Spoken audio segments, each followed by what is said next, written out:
শুভেন্দু অধিকারী দাবি করেন যে বিজেপি এবার 177 আসনের কম আসন পাবে না। আর শুভেন্দু অধিকারীর এই দাবি ঘিরে চক্রান্তের অভিযোগ করছেন ব্রাত্য বসু। আগে থেকে কি সব সেট করে রেখেছে বিজেপি, প্রশ্ন তুলেছেন শিক্ষামন্ত্রী। উনি দমদমে হাঁটছেন, পাল্টা বলছেন শ্রমিক ভট্টাচার্য। 177 এই সংখ্যাটা নির্ভুল কি করে বলে দেওয়া হচ্ছে? তার মানে কোনো কি একটা সেটিং আছে, কোনো ব্যবস্থাপনা করে ফেলেছেন? কত লোক আমরা বাদ দেবো এটাও আগে ঘোষণা করেছিলেন বিরোধী দলনেতা। এখন বলছেন যে এতগুলো সিট আমরা পাবো। আমরা যেটা বলতে চাইছি, আমরা আশঙ্কা করছি সমস্ত কিছু অস্ত্র প্রয়োগ করেও যে লাস্ট অস্ত্র অর্থাৎ ইভিএম মেশিন হ্যাক করা, তাহলে কি এই সেটিংটা এমন ভাবে হয়ে গেছে, সংখ্যাটাও আগে থেকে বলে দেওয়া হচ্ছে। এই ইভিএম মেশিন হ্যাক করা শেষ অস্ত্র, এইটার মানে সম্ভাবনা আমরা উড়িয়ে দিতে পারছি না। ওনাকে দমদমে লড়ছে, এখন ওখানেই লড়াই করতে বলুন। এমনি দমদম থেকে ভবানীপুর পৌঁছতে অনেকটা ট্রাফিক জ্যাম, এত না করে উনি দমদমে মনঃসংযোগ করুন। নিশ্চিত থাকুন ব্রাত্য বসু এইবার বিধানসভায় যাচ্ছেন না, একদম নিশ্চিত। আর যে ভবানীপুরের কথা বলছেন, গল্প শেষ। গতকাল বিরোধী দলনেতা ঠিক কি দাবি করেছিলেন যার জন্য তরজা চরমে পৌঁছল, শুনুন। ভারতীয় জনতা পার্টি এবারে প্রচন্ড বহুমত নিয়ে, সংখ্যা নিয়ে সরকার তৈরি করছে। রেকর্ড করুন আমার কথা, 2016-তে 3, 2021-এ 77, এবারে 177-এর নিচে নামবে না। উপরটা কোথায় যাবে আমি বলছি না, 4 তারিখে বিকালে দেখা হবে, কথা হবে। এবারে ভোটার তালিকা কেমন হলো, ভোটার তালিকায় কত দূষিত জল ছিল। প্রথম রাউন্ড ব্রেকফাস্টে গেছে কত, 58 লাখ। লাঞ্চে কত গেছে, 7 লাখ। এখনো ডিনার হয়নি। সন্ধ্যাবেলা লিকার চা আর চীনা বাদাম হয়েছে, তাতে 32 লাখের মধ্যে 14 লাখ চলে গেছে।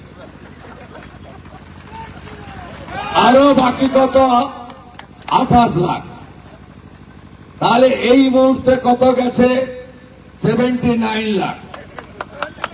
তাই তো মনে আছে তো আমার কথাগুলো আগে, আমি আর বলছি না। সমাজদার কা তো ইশারাই কাফি। ভোটের আগে বাঘাযতীনের পূর্ব ফুলবাগান এলাকায় শুট আউট, গুলিতে এক তৃণমূল কর্মীর মৃত্যু। গুলিতে মৃত্যু তৃণমূল কর্মী রাহুল দে। বাঘাযতীনের এক বহুতলের ছাদে অন্তত 3 রাউন্ড গুলি চলার খবর। সরাসরি আমাদের প্রতিনিধি আবির দত্ত আমাদের সঙ্গে রয়েছেন। আবির, বিধানসভা নির্বাচনের আর বেশি দেরি নেই এবং তার আগে এরকম বাঘাযতীনের মতো জায়গায় এরকম একটা শুট আউটের ঘটনা ঘটলো, এক তৃণমূল কর্মীর মৃত্যু হলো এবং সব থেকে বড় কথা, এই ঘটনায় যার বিরুদ্ধে অভিযোগ করছে তিনিও একজন তৃণমূল কর্মী। দেখো একেবারে, এবং দুটো প্রশ্ন যেটা এলাকার প্রত্যেকটা বাসিন্দারা করছেন, সেটা হচ্ছে বহিরাগতরা কেন এলাকায় ঢুকলো, এবং দ্বিতীয়ত আগ্নেয়াস্ত্র এলো কোথা থেকে। এবং যে আহত হয়েছে তার অভিযোগের ভিত্তিতে 4 জন গ্রেপ্তার হলেও এই 4 জন যার মৃত্যু হয়েছে এবং যে আহত হয়েছে প্রত্যেকের বিরুদ্ধেই একাধিক ক্রিমিনাল অ্যাক্টিভিটিসের অভিযোগ ছিল। এই ব্যক্তিরা কিভাবে তাদের এত দাপট, 7টা ঠেক গড়িয়া অঞ্চলে, সেখান থেকে তাদের সেই ঝামেলার সূত্রপাত সেটা এসে পড়ল এই পাটুলিতে।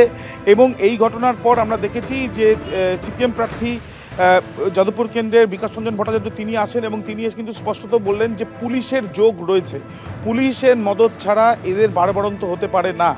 দ্বিতীয়ত আমরা দেখলাম যে তৃণমূল প্রার্থী দেবব্রত মজুমদার তিনি এসে যখন পৌঁছন, তখন তিনিও কিন্তু এই বহিরাগতরা কীভাবে আসছেন তা নিয়ে শঙ্কিত, এবং তিনিও স্পষ্টত পুলিশকে ফোন করে কিন্তু তিনি বললেন যাতে বহিরাগতরা না ঢোকে সেই বিষয়টা নিশ্চিত করতে হবে। এবং সাধারণ মানুষ তাকে জানালেন যে শান্ত অঞ্চল, সেই জায়গাতে এই ধরনের ঘটনায় সিসি ক্যামেরা লাগানো হোক। অর্থাৎ দফায় দফায় কিন্তু একটা উত্তেজনার পরিস্থিতি এখানে যে তৈরি হয়েছে, গতকাল থেকে রাজনৈতিক তরজার জায়গাও তৈরি হয়েছে। কিন্তু আজকে যেটা দেখা যাচ্ছে যে গতকালে রাত্রিবেলা যে ঘটনা ঘটেছে, সেই ঘটনায় আগ্নেয়াস্ত্র কমপক্ষে 2 থেকে 3 রাউন্ড গুলি চলেছে এবং সেই গুলিতে মৃত্যু হয়েছে এক ব্যক্তির এবং রাহুল দে নামে, এবং তার সঙ্গে যে আহত হয়েছে সেই আহত ব্যক্তি এবং তার সঙ্গে সঙ্গে রাহুল দে এবং তার সাথে যে 4 জনকে গ্রেপ্তার করা হয়েছে, প্রত্যেকের কিন্তু বিভিন্ন রকম ক্রিমিনাল অ্যাক্টিভিটিস রয়েছে। যে আহত হয়েছে লিখিত অভিযোগ করেছে এই ঘটনায়, সে কিন্তু পুলিশকে জানিয়েছে যে তারা মদ্যপান করছিল, হঠাৎ করে বাইরে থেকে কিছু যুবক আসে এবং তারপরে এই ঘটনা ঘটায়। প্রত্যক্ষদর্শীরা জানাচ্ছেন যে গুলি চলার পরে বাইরে ভাঙচুরের ঘটনাও ঘটেছে, কয়েকটি বাইক ফেলে পালায় অভিযুক্তরা এবং তার সঙ্গে সঙ্গে এই যে আহত হয়েছে যে ব্যক্তি তার বিরুদ্ধেও কিন্তু সরব হয় স্থানীয়রা এবং তারা জানান যে নেতা থেকে দাদা তাদের হাত মাথার উপরে থাকার জন্য দিনের পর দিন এখানে সে কিন্তু তোলাবাজি থেকে আরম্ভ করে একাধিক ক্রিমিনাল কাজ অ্যাক্টিভিটিস তার ছিল এবং এই ঘটনা শুধুমাত্র এখানেই সীমিত নয়।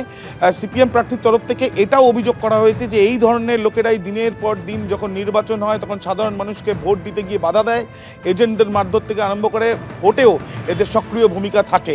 কেন তাদের এত দাপাদাপি, কোথা থেকে এলো আগ্নেয়াস্ত্র, সেই নিয়েই উঠছে প্রশ্ন। আবেগ, তুমি আমাদের সঙ্গে থাকো। আপনারা শুনলেন এই ঘটনায় যার বিরুদ্ধে মূল অভিযোগ, সেই আহত জিৎ মুখোপাধ্যায়, যিনি হাসপাতালে ভর্তি রয়েছেন। এর আগেও একাধিক অপরাধমূলক কাজের সঙ্গে সে যুক্ত ছিল, পুলিশ সূত্রে এমনটাই খবর। এই ঘটনার এক প্রত্যক্ষদর্শী কি বলছেন শুনুন। 12:30 কি 12:45 নাগাদ একটা মানে আওয়াজ হলো। তার আগে থেকে চিল্লামিল্লি হচ্ছিল, মানে সন্ধ্যার থেকে চিল্লামিল্লি হচ্ছিল একটু আধটু। তারপরে তো দেখলাম গুলি করেছে, খুব জোরে জোরে চিৎকার করছে। ওখান থেকে দেখছি হুড়মুড় হুড়মুড় করে বাইকের আওয়াজ, ওই জায়গাটা দাঁড়িয়ে কাঁচ ভাঙছে, বোতল ভাঙছে, বাইকটা ভাঙলো, বুলেটটা। কতজন তাও? প্রায় 6-7 জন, প্রত্যেকের হাতেই একটা না একটা কিছু রয়েছে। এবার এখান থেকে যাচ্ছে, হাতের মধ্যে কতগুলো, একজনের হাতের মধ্যে মানে লম্বা লম্বা লাঠির মতন কিছু একটা। আর তখন বলছে একজনকে এই গাড়িটা ভাঙ, গাড়িটা ভাঙ। যখন বলেছে গাড়িটা ভাঙ, তখন ওখানে একটা পাথর পড়ে রয়েছে এত বড়, ওটা দিয়ে গাড়িটার পেছনে 3-4 আঘাত করেছে, কিন্তু ভাঙেনি। তারপরে বলছে তাহলে আগুন জ্বালিয়ে দে। আমি তখন আমার হাজব্যান্ডকে ডেকেছি, যেহেতু আমাদের গাড়িটা এখানে থাকে। তার আগে গুলি করেছে, মানে অনেকগুলোই গুলির আওয়াজ হয়েছে। তাও মোটামুটি আমি যখন গুলির আওয়াজ ফার্স্ট একবার, সেকেন্ড, তারপরে ফটফট করে 3-4টে হয়েছে। প্রথমে ফার্স্টবার হয়েছে, তার 2-3 মিনিট পরে আরেকটা হয়েছে, তারপরে পরপর হয়েছে। জিতের বউ তখন ওখান থেকে চিৎকার করলো, উনি চিৎকার করার পরে ওরা গাড়িটার মধ্যে কিছু ধরায়নি। তারপরে একজন হেলমেট পরে গেল, দেখলাম মাথার মধ্যে একটা হোয়াইট কালারের হেলমেট, হেলমেটটা পুরো লাল, মানে অর্ধেক হোয়াইট অর্ধেক রেড, মানে ওটা দিয়ে কিছু একটা করেছে, বোঝাই গেল।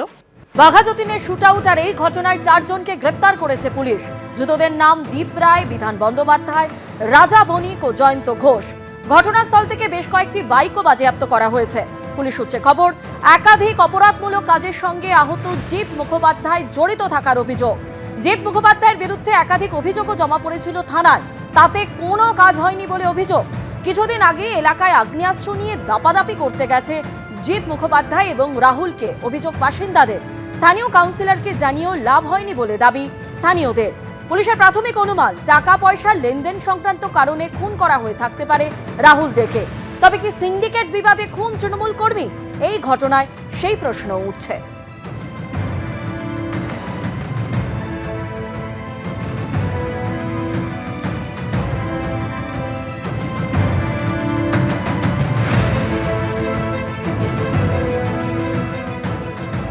এই ঘটনার পরেই আজকে ঘটনাস্থলে যান যাদবপুরের তৃণমূল প্রার্থী দেবব্রত মজুমদার। এই বাড়িটাকে সিল করছে, এই যে নির্মীয়মান বাড়ি যেগুলো হচ্ছে, যেরকম যেখানে কেউ আসছেন, এই বাড়ি সিল করবে।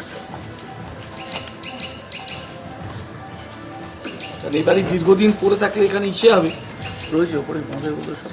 হ্যাঁ, সমাজ বিরোধী আসবে এখানে। কোনটা? ওপরে বলছি, এমএলএ সাহেব একটু কথা বলুন। ওই বাড়ির পাশে যে নির্মীয়মান বাড়িটা আছে, ওটাকে সিল করে দিন। ওইভাবে খালি অবস্থায় পড়ে থাকলে তো ওর ভিতরে বাইরের লোক আসবে যাবে। দীর্ঘদিন ধরে আমি